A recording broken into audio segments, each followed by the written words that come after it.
Goeiedag, vandag het ons iets nogal besonders vir jou op die tafel.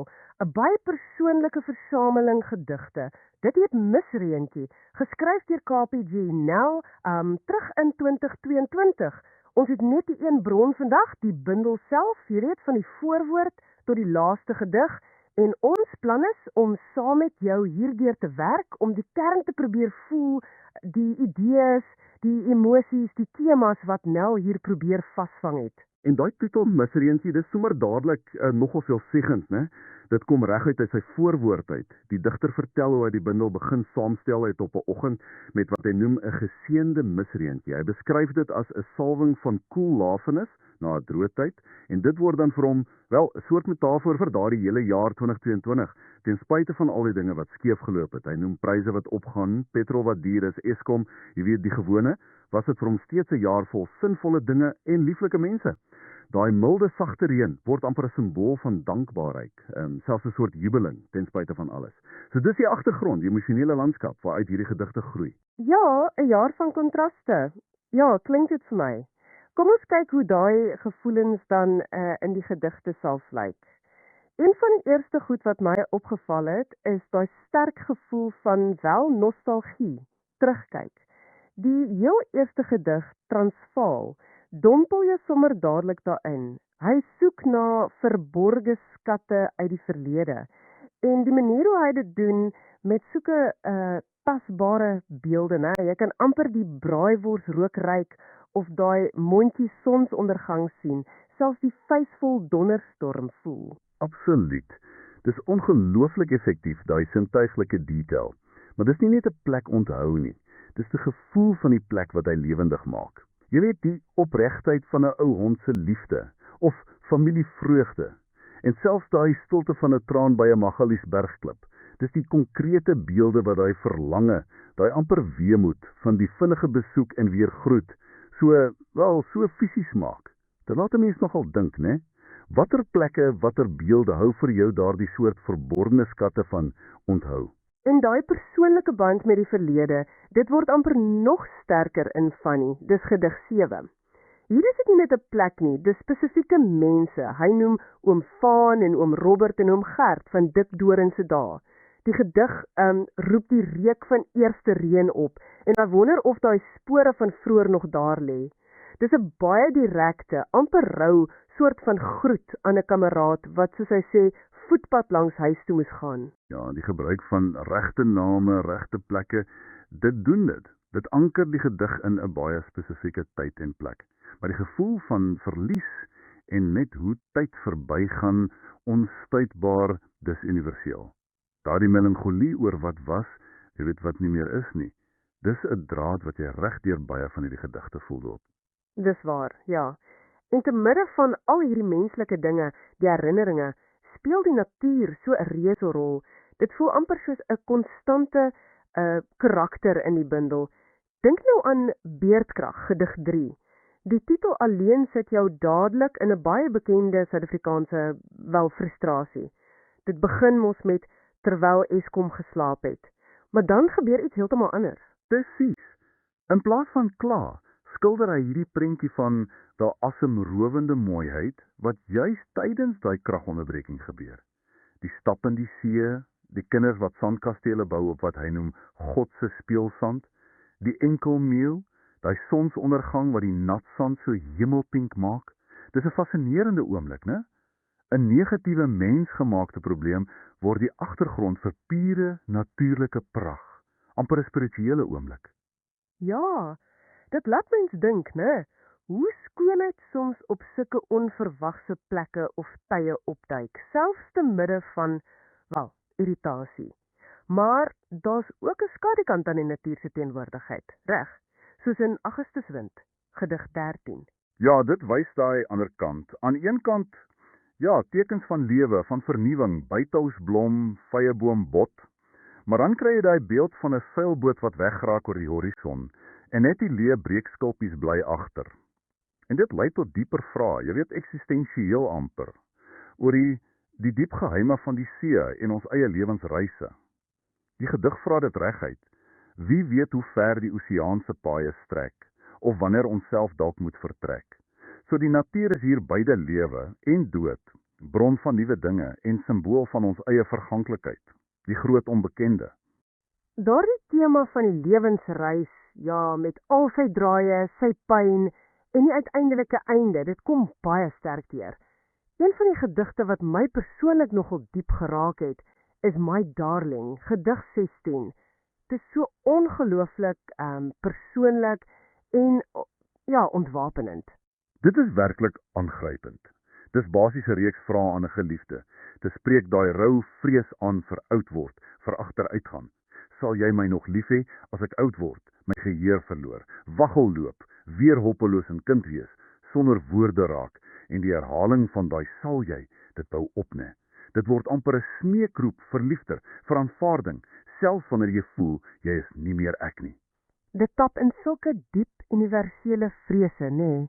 Die vrees vir afhanklikheid, vir die verlies van jouself, en daardie desperate behoefte om steeds gesien te word, vasgehou te word. Die taal is so direk, so kwetsbaar. Dis amper onmoontlik om nie daardeur geraak te word nie. En dan word daai tema van verganklikheid, van agteruitgaan, nog verder gevat in speel. Dis gedig 20. Dit begin amper soos 'n pleidooi. Onthou my soos ek nou is. Terwyl ek nog kan praat, kan loop, voor die woorde wegraak, voor die oë dof word. Maar daai slotreël, dit gee dit 'n skielike skerp kinkel. Ja, daai laaste reël tref nogal hard. Dat jy eintlik in 'n spieël kyk en jouself van môre aanskou. Wow. Skielik gaan dit nie net oor die ander persoon nie, dit gaan oor ons almal. Presies. Daai spieël word 'n baie kragtige metafoor vir ons gedeelde menslikheid. Dit doen jou tot empatie, want die persoon wat jy sien agteruitgaan, wel, dis 'n moontlike weergawe van jou eie toekoms. Dit sê amper, ons is almal saam in hierdie bootjie van oud word en agteruitgaan. Sien mekaar met deernis. Van spieëls gepraat, die bundel kyk ook my na binne. Jy weet, refleksie oor identiteit, oor geloof en die stryd met jouself. Dawid, gedig 9, is nogal 'n interessante voorbeeld hiervan. Dit kyk na die bekende Bybelkoning, nie net as held en sanger nie, maar ook as sondaar. Ja, dit takel daai kompleksiteit van geloofshelde. Dit vra hoe dit is dat Dawid se woorde, sy psalms, steeds so lewendig voel na al die eeue, ten spyte van sy baie menslike foute. Waarin tog lê die ewige guns van God, vra die gedig. Dit gaan oor daai spanning, né, tussen menslike foute en goddelike genade. En wat maak dat sekere stemme so bly voortleef? Dit nooi jou uit om self oor daai misterie te dink. En daardie innerlike kompleksiteit, dit word verder verken in gedigte wat handel oor die stryd binne in jouself. Die ander man, gedig 10, beskryf 'n soort innerlike teenstander wat alles dofgrys maak, wat skewe beelde deurlaat. Dis 'n stryd wat amper onwenbaar voel. Dit klink vir my na iets wat baie mense seker kan herken. Daai gevoel van soms teen jouself beklei. Inderdaad. En Beeld Echoes, gedig 23, bou daarop voort. Dit sien die self as gevorm deur die verlede, deur voorgangers geleer. Amper 'n virtuele man wat beïnvloed word deur ou stryd, ou woede. Dit praat oor hoe ons geskiedenis, persoonlik en miskien selfs kollektief, ons vorm. Maar dis nogal belangrik, daar's 'n sweem van hoop. Die skim raak moeg, sê hy. Daar is die moontlikheid dat 'n nuwe mens kan verskyn. Dis 'n soeke na bevryding, na vernuwing, lyk dit my. Sinnelike innerlike worstelinge, is daar ook die rol van geloof, van tradisie. En dis dikwels deur die beeld van klokke wat dit na vore kom. Byvoorbeeld die Kersfeesklok in gedig 30. Die klok roep mense kerk toe, maar die reaksie is wel lou. Verskonings soos, dit is ons vakansie.